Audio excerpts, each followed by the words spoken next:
Olá, meu nome é professor Pablo, a gente está iniciando aqui uma videoaula, né, no QGIS para mostrar para vocês como realizar a validação de um mapeamento temático, tá?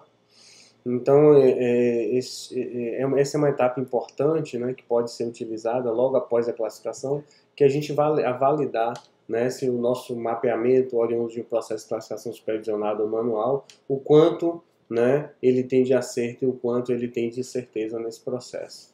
Então a gente vai utilizar essa ferramenta aqui, ó, tá? Que é uma ferramenta de avaliação de acurácia. Para baixar essa ferramenta é simples, é só vir aqui em complemento do QGIS, gerenciar e instalar complementos. Então é a primeira extensão que aparece. Seleciona e instala, né? Aqui já instalei, então tá desinstalar plugin. É só selecionar o complemento e instalar. Então é a ferramenta utilizada para validação de mapeamento temático.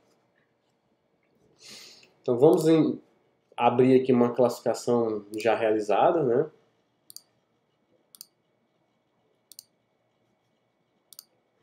É um dado raster, uma classificação temática, e vamos configurar essa classificação temática.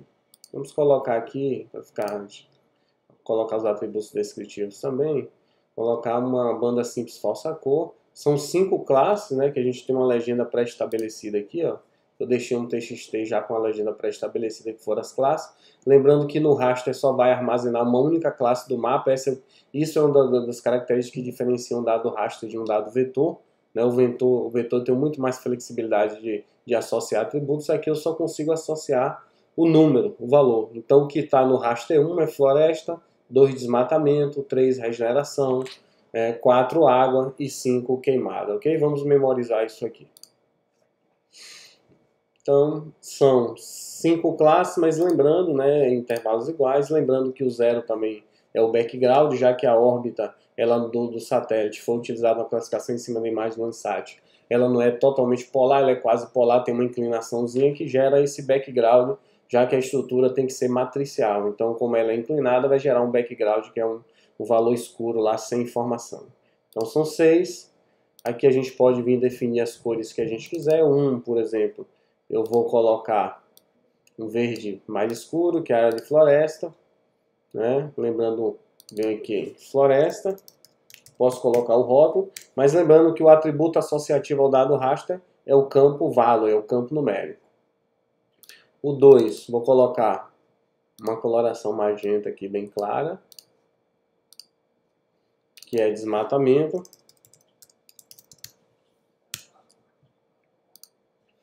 O 3 é regeneração. Vamos escolher um verde claro. São áreas em processo de regeneração.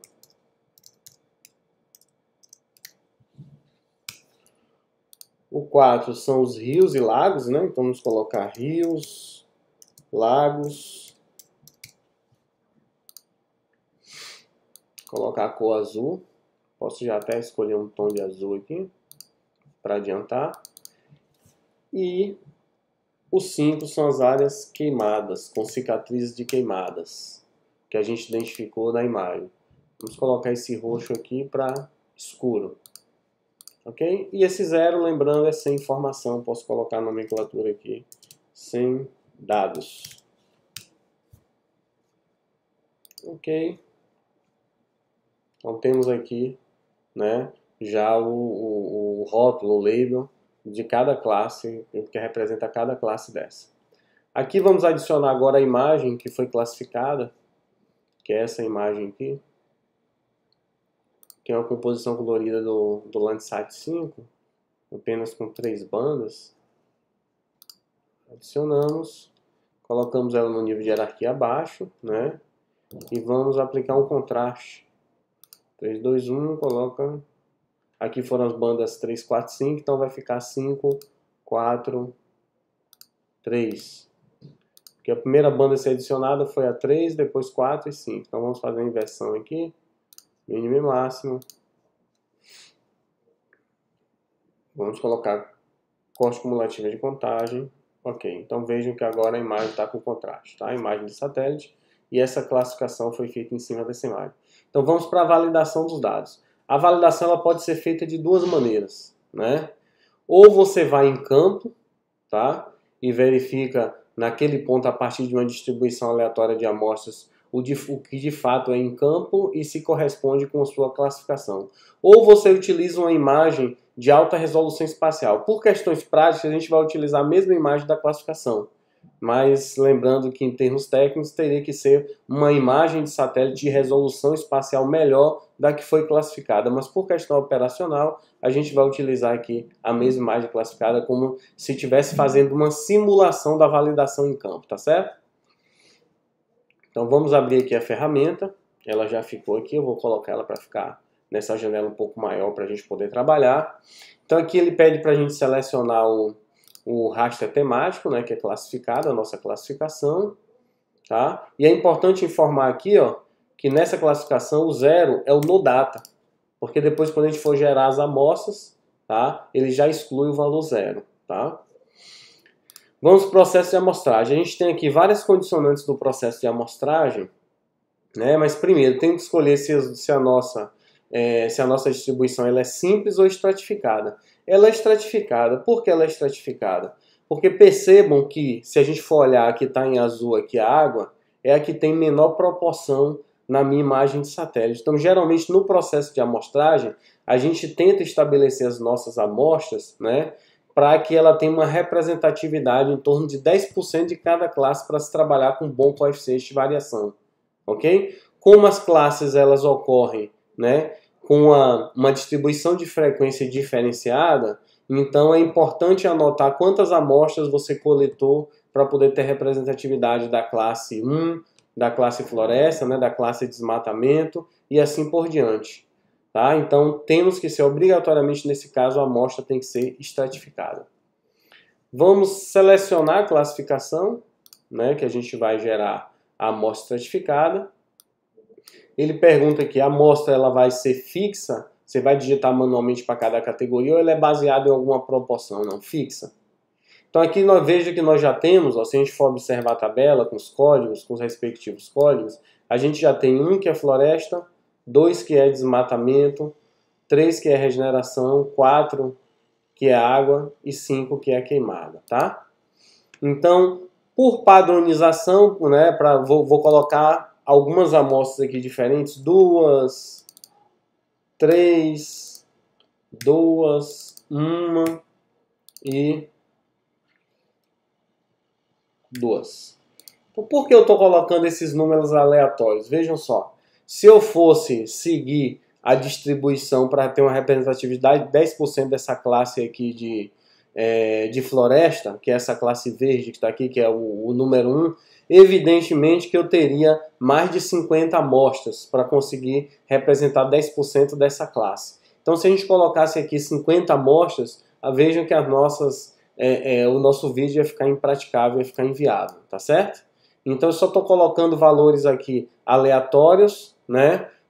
E valores menores só para que o vídeo a gente consiga executar em um tempo hábil, porque não teria condições da gente validar, por exemplo, aqui no vídeo, 50 amostras, o vídeo ficaria muito longo. Mas lembrando, o número de amostras tem que representar 10%, né, da sua classe. Então, quando você faz o processo de classificação supervisionada, você tem que determinar quantas amostras você vai escolher para representar essa classe floresta.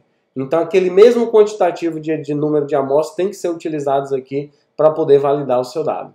Então, se eu utilizasse 40 amostras ou 50 amostras da classe de floresta, aqui eu teria que colocar 40 ou 50 pontos distribuídos de forma aleatória nessa classe de floresta. Então, quando eu determino aqui, por exemplo, um valor simplificado 2, eu vou ter a garantia que nessa classe de floresta vai ter 2 pontos de controle para a gente poder fazer a validação do campo, e a distribuição ela é aleatória, tá certo?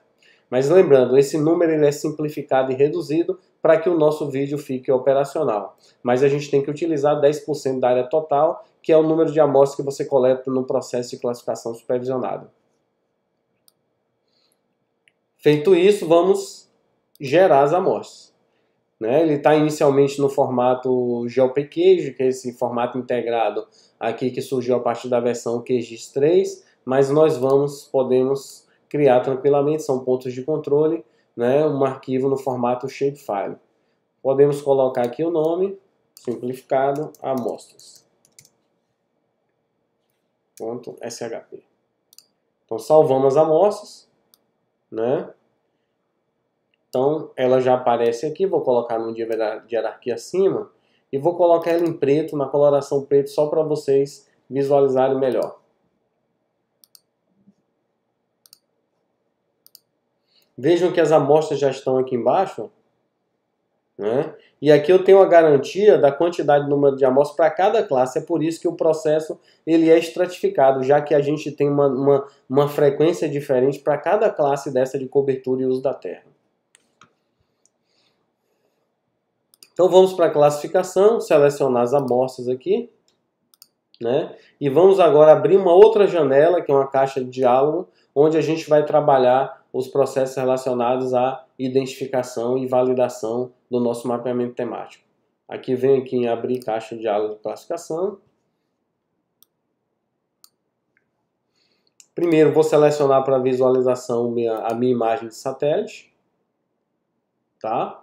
Então isso aqui também poderia ser validado em campo, ok? Poderia ser validado em campo ou com imagem de alta resolução espacial. Se eu estou utilizando o Landsat 30 metros, teria que ser uma imagem de alta resolução espacial e de datas próximas, já que a cobertura em uso da Terra é algo dinâmico, tá? Mas só para simular eu estou utilizando a mesma imagem que a gente utilizou para fazer a classificação. Então a primeira amostra, a gente tem que dizer para ele o que é a primeira amostra, né? No campo ou na imagem de alta resolução espacial. Então eu venho aqui e vou setar, primeiro eu tenho que setar, né, os meus botões para poder facilitar essa associação, para dizer que de fato essa amostra 1, o que é que ela representa em campo. Ela é floresta, ela é desmatamento, tá? E assim por diante. Então vamos setar, vamos colocar isso aqui bem, né? Então o 1 a gente vai colocar para floresta, venho aqui e adiciono esse, que é a classe floresta é o 1, lembrem disso, lembre do arquivo txt, o 1 é floresta, o 2 é desmatamento,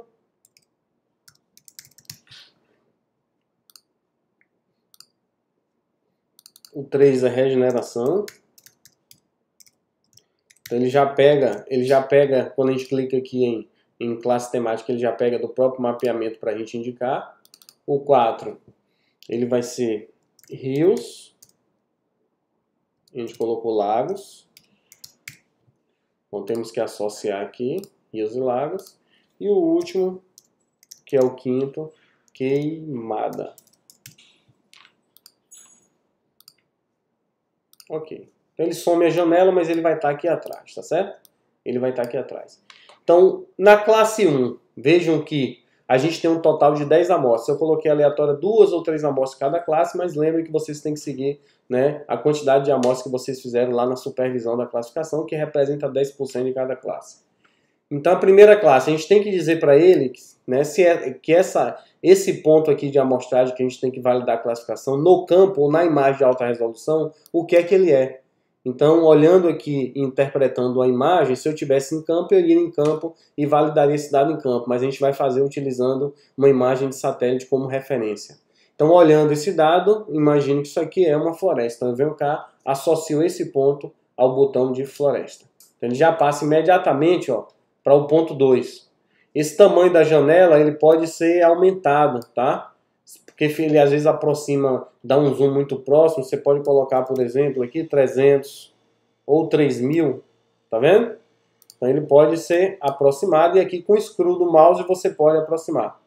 Tá? Então aqui está uma área de desmatamento, se fosse aqui seria regeneração. Então eu vou associar a essa, como se eu estivesse validando esse ponto em campo, a desmatamento. Aqui também é outra área de desmatamento. Aqui ele já cai próximo a um pixel, eu vou colocar aqui uma área de regeneração. Aqui uma área de floresta. Uma área queimada. Uma área de regeneração. Regeneração. Rio. Desmatamento. Então, é como se eu estivesse fazendo uma validação em campo. Então eu pego esses pontos aqui, vocês viram que o arquivo foi gerado no formato shapefile, jogo para o GPS, vou em campo, dou um go to e verifico cada amostra dessa, ele vai ter um ID, um ID, né, um ID, um identificador, na tabela de atributos, e eu verifico cada amostra dessa em campo e depois valido aqui meus dados. Então, o que é que a gente está fazendo na prática?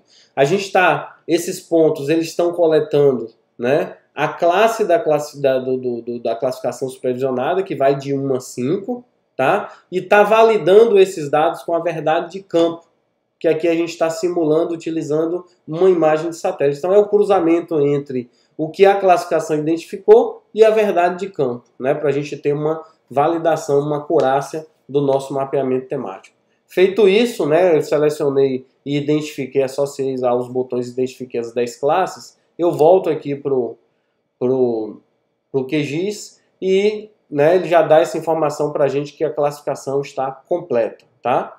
A partir daí eu passo para uma nova fase, que é a avaliação. Seleciono as amostras e agora eu vou abrir o processo de avaliação. Então vejam que eu tenho o erro, a matriz de confusão, né? Eu tenho a matriz de confusão estimada, esse erro ele é estimado para a proporção da área, tá? Eu tenho um dos valores mais interessantes que a gente vai utilizar na classificação, por exemplo, eu tenho a acurácia total, que deu 0,60. Tá? Que é um índice de acurácia total. Então, todos esses índices aqui a gente chama, dentro da parte de pós-classificação, de índice de concordância. Tá? É uma pena, por exemplo, esse plugin aqui, ele não ter a estatística capa, que é um dos índices mais utilizados. Né? Mas esse aqui também ele pode ser utilizado. Então, se eu fosse utilizar um trabalho, né, escrever um artigo científico, por exemplo, eu colocaria principalmente a matriz de confusão dos meus pontos e a minha acurácia total, que é em torno de 0,6, ok? Então, esses valores, por exemplo, aqui, tá, de área, eles podem ser mudados de metros quadrados para hectares, então você pode mudar aqui, ó, para hectares, ele já recalcula esses valores de áreas em hectares, tá certo? E, né, a partir daí você já tem toda a sua estatística de mapeamento do seu produto final, tá certo? Da sua classificação, ok? Então, valeu, espero ter contribuído aí.